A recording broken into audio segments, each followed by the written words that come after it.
এখন বাজে 6টা। আমরা পুজো দেবো বলে মন্দিরের সামনে চলে এসেছি। এবার মন্দিরের ভিতরে প্রবেশ করব। এখন বাজে 6:30। আমরা 6:15 নাগাদ মন্দিরে ঢুকে গেছি, কিন্তু এখন আমাদের পান্ডা এসে পৌঁছায়নি। উনি বললে একটু ওয়েট করতে, আমরা ওয়েট করে বসে রয়েছি, দেখি কখন আসে উনি। সকাল 6:34 ঢুকেছি, এখন বাজে 7টা বাজতে 5 মিনিট বাকি। এখন আমাদের পান্ডা এসে পৌঁছায়নি। ভেলকিতে দেবে কি জানি না। আমরা তো এখন বসে আছি, ওয়েটিং করছি, ওয়েটিংয়ে আছি। ফোন করছি, ফোন ধরছে না, জানি না ভেলকি দেবে কিনা। এখন বাজে 7:40। পান্ডা এখন এলো না। পান্ডা কি আমাদের ভেলকি দিল? পান্ডার নাম হচ্ছে শুভম সাহ, কিন্তু সে এখন এলো না। আমরা বসে আছি, 8টা পর্যন্ত বসে থাকবো, যদি না হয় সেকেন্ড অপশান দেখতে হবে। একটা ইউটিউব চ্যানেল থেকে নাম্বারটা পেয়েছিলাম, তারা খুব বলেছিল ভালো, ডিটেলস সব কিছু বলে, সেই জন্য ওনাকে ফোন করেছিলাম। কালকের কথা হয়েছে, আজ সকাল অবধি কথা হয়েছে যে হ্যাঁ উনি আসবে, আপনারা বসুন। সেই 6:36 থেকে বসে আছি, এখন 8টা।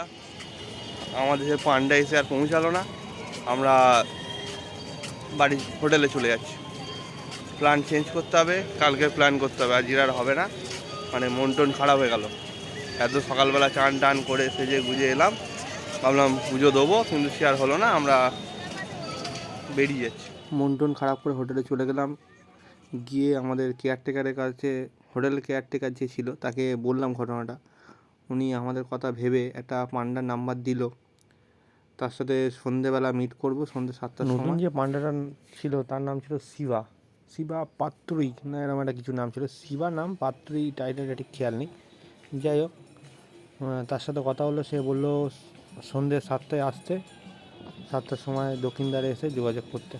আমরা সেই মতো বেরোবো। সন্ধ্যে 7টার সময় পৌঁছে গেলাম আমরা পুরীর মন্দিরের দক্ষিণদ্বারে। সেখানে গিয়ে আমরা ওনার সাথে যোগাযোগ করলাম। যোগাযোগ করে ফোন, জুতো সব রেখে, 50 টাকার বিনিময়ে সেটা রেখে এবার মন্দিরে সত্যি বলতে কি আমাদের একটু লাইন দিতে হয়নি। উনি নিজে দায়িত্ব করে আমাদেরকে ভিতরে ঢুকিয়ে জগন্নাথ দেবকে দর্শন করিয়ে পুজো দিয়ে আমাদের নিয়ে এসেছিলো। নিয়ে এসে একটা ওনাদের পার্সোনাল ঘরে বসিয়ে, জানি না কী একটা দিয়েছিল, মিষ্টি টাইপের একটা ছোটো ভাঁড়ে করে দিয়েছিল। ঠিক ছোটো নয়, আবার ছোটো ছোটো বেশ ভাঁড়ের মতো করে দিয়েছিল। রসমালাই টাইপের ছোটো ছোটো 15 পিস রসমালাই মতো ছিল, আর দুধ দিয়ে করা। এত অসাধারণ খেতে, কি বলবো। প্রথমে নিতে আমরা ভয় পাচ্ছিলাম, ওখানে যদি ওদের টাকা ফাকা চায় বা হেন তেন, কিন্তু ওনারা টাকা চাননি, আমাদেরকে দিয়েছিল। আমরা সেটা খেয়েছিলাম। এমনই অনেক, এতটাই ছিল যে আমাদের না রাত্রিরে ডিনার করতে হয়নি, ওটা খেয়েই পেট ভরে গেছিলো। ভিতরের প্রায় সব জায়গায় আমাদেরকে ঘুরিয়েছিল, কোথায় রান্না হয়, কীভাবে হয়, হেন তেন, মানে টোটাল জগন্নাথ দেবের ডিটেলসটা আমাদেরকে বলেছিল। কিন্তু আমরা যেহেতু ভিতরে ফোন বা ক্যামেরা অ্যালাউ নেই, ভিডিও করতে পারিনি। আমি সবাইকে বলবো ওই পান্ডার সাথে যোগাযোগ করতে, আমি ফোন নাম্বার দিয়ে দিয়েছি, যোগাযোগ করে নেবেন। পান্ডা আমাদের কাছ থেকে কোনো টাকা চায়নি। আমরা উনি বলেছিল খুশি হয়ে যেটা দেবেন সেটাই নেবো। আমরা খুশি হয়ে ওনাকে 300 টাকা দিয়েছিলাম, 1500 টাকার প্রসাদ কিনেছিলাম। সকাল সন্ধ্যা যখনই পুজো দেবেন তখনই ভিড়, কিছু করার নেই। তাই সবাই বলুন জয় জগন্নাথ।